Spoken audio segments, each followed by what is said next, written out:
Okay dear students,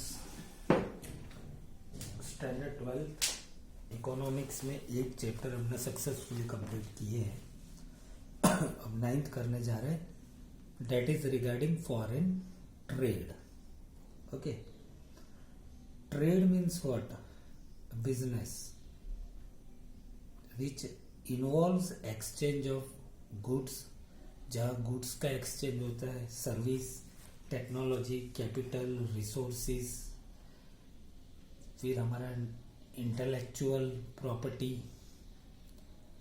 intellectual property का meaning क्या होता है कि बहुत सारे, जैसा आप देख रहे हो सुंदर पिचाई, फिर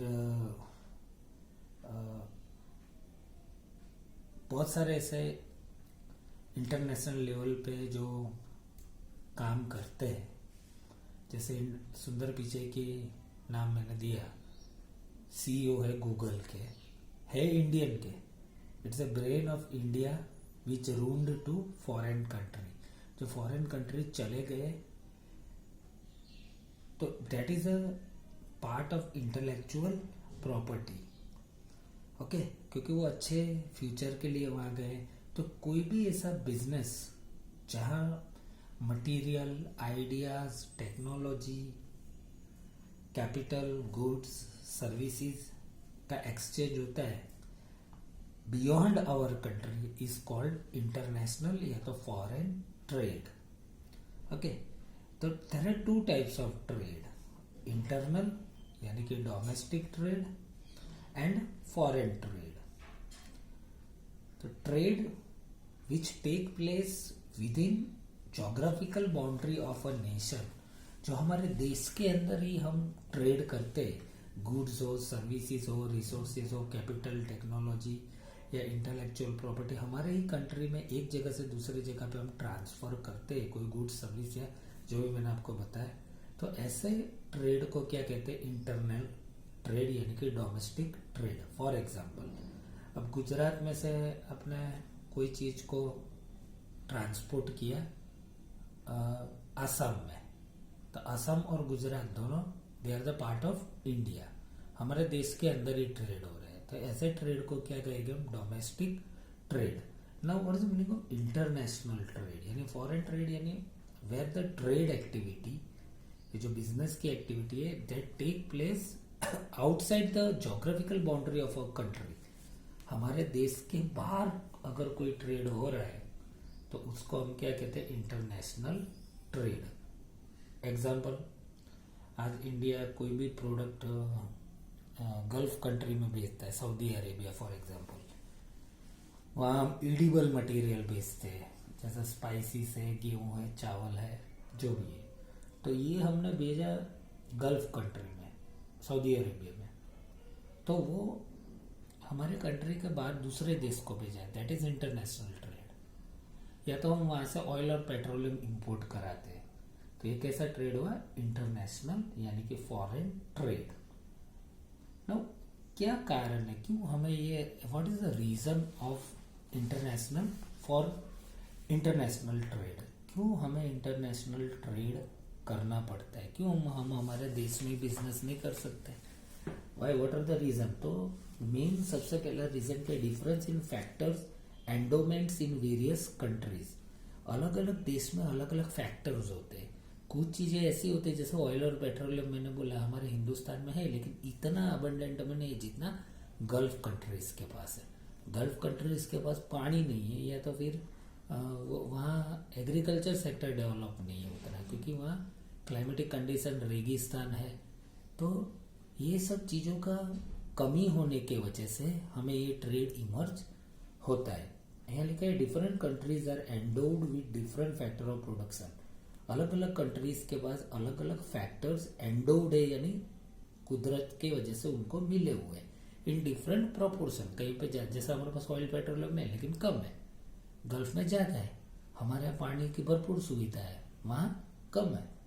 तो ऐसा जब ये जो फैक्टर ऑफ प्रोडक्शन है वो डिफरेंट प्रोपोर्शन में, बिसाइड ऑल कंट्रीज में नॉट, पेज नंबर 106 में have all factor necessary for production of all type of good. अब सारे देश के पास सारे ही फैक्टर ऑफ प्रोडक्शन तो होंगे नहीं, तो कुछ फैक्टर ऑफ प्रोडक्शन के लिए हमें, कुछ चीज़ों के लिए हमें दूसरे देश में डिपेंड रहना पड़ता है, और ये एक मेन कारण है इंटरनेशनल ट्रेड करने के लिए। अंडरस्टूड? सारी चीज़ें हमारे यहाँ अवेलेबल होती नहीं है। दूसरा है cost of production. Owing to differences in availability of the factor of production and resource, the cost of goods and services is also different in different countries. अलग अलग देश में cost of production of goods and service अलग होते हैं। कोई जगह अभी जो चीज़ हम इंडिया में बनाना चाहे, अब जैसे कोको आता है, कोको जो कैडबरी या चॉकलेट में यूज होता है, कॉफ़ी में यूज होता है, वो अफ्रीकन कंट्रीज में ज़्यादा मिलता है। अब वहाँ सस्ता में हमें पड़ता है। अगर हम यहाँ उगाना चाहे तो हमारा क्लाइमेटिक कंडीशन नहीं है, और अगर उगाए भी लेते अगर हम ये कोको, तो हमारे लिए कॉस्ट ऑफ प्रोडक्शन बढ़ जाता है। तो scarcity of factor lead to higher price of those country और those factor in a country and hence to higher cost of production of goods and service. कोई चीज की स्कैरसिटी हो गई, कमी होगी कोई देश में, तो वहां उसका प्राइस ज्यादा होगा। When domestic cost of production is higher, it becomes cheaper and easier to import such goods and services from countries where they are produced cheaply. ये समझने जैसा क्वेश्चन है।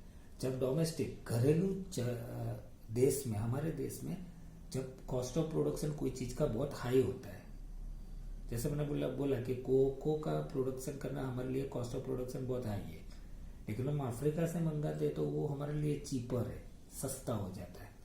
तो कौन यहाँ प्रोड्यूस करेगा? डायरेक्टली हम सस्ते में इंपोर्ट करा दे, that will be more comfortable.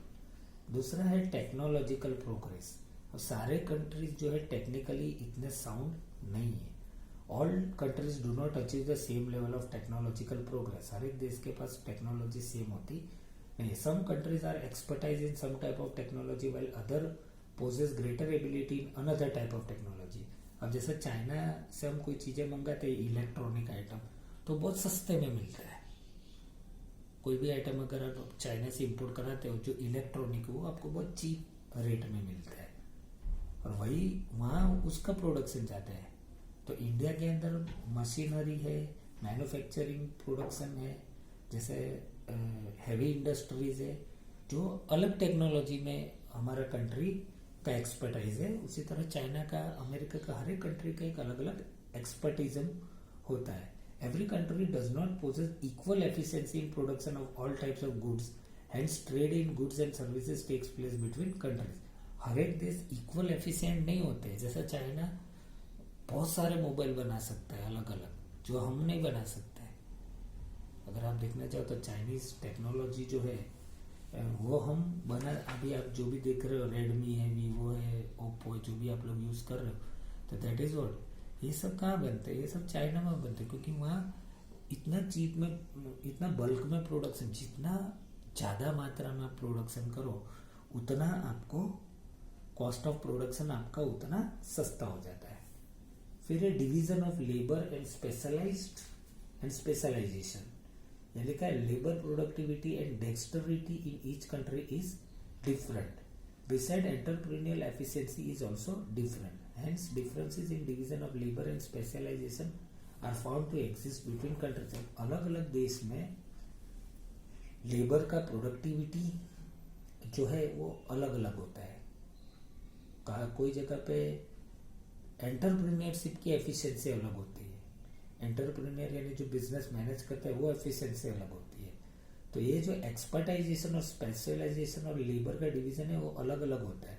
It means अभी जैसा आप देख लो अमेरिका और इंडिया में जो एफिशिएंसी और एंटरप्रेन्योरशिप से वो लोग काम करते हैं वो हमारे इंडिया में नहीं होता। वहाँ 8 घंटे काम करना है तो 8 घंटे काम ही, फिर हम कोई मोबाइल या ये वो कुछ देख नहीं सकते। लेकिन इंडिया में ऐसा नहीं है, तो वहाँ एंटरप्रेन्योरशिप का एफिशिएंसी ज़्यादा है, तो लेबर भी इफेक्टिव हो गए, जिससे प्रोडक्शन भी अच्छा हो सकता है। This means since labour in some countries is more efficient in production of some types of goods and service, such countries specialize the production of such goods while they import those goods and services which are not able to produce more efficiently.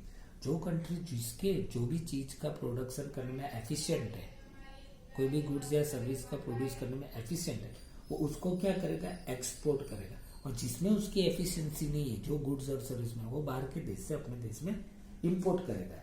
समझ में आ रहा है कि नहीं? जैसे हिंदुस्तान कोई चीज में बहुत ही ज्यादा एफिशिएंट है, इफेक्टिव है और बहुत ही अच्छा प्रोडक्शन कर रहा है, तो वो चीज को क्या करेगा, बाहर एक्सपोर्ट। जो चीज में इंडिया का एफिशिएंसी और इफेक्टिवनेस नहीं है, वो चीजों को हमें क्या करना पड़ेगा, we have to import from other countries. If any country attempt to produce goods and service which she is not specialising in, then she import expertise and know how from other countries for helping such production। कई बार क्या होते हैं, कोई देश में कोई goods या service हम प्रोड्यूस करें जिसमें हमारी स्पेशलाइजेशन नहीं हो, जैसे बुलेट ट्रेन जो हमने बनाया है, जो बनने वाला है, अभी अहमदाबाद से मुंबई ज्वाइन कर रहा है, तो उसमें हमारा एक्सपर्टिज्म नहीं है, लेकिन हमने क्या किया, जापान का हेल्प लिया और जापान के जो इंजीनियर्स है, टेक्निकल जो एक्सपर्ट है, वो इंडिया में आए और हमारा इंजीनियर के साथ काम किया, जिससे हमारा इंजीनियर सीख के अगले बार अपने आप ये प्रोजेक्ट कर सकते हैं। That is what know how from other countries. Know how यानी कैसे हम दूसरे देश से पता कर सकते हैं। अंडरस्टूड? तो यहाँ तक मैंने आपको ये रीजन बताया, what are the reason of factor of for international trade. Understood? Okay, so हम आगे कल पढ़ेंगे factor affecting nature of international trade. Okay, thank you very much.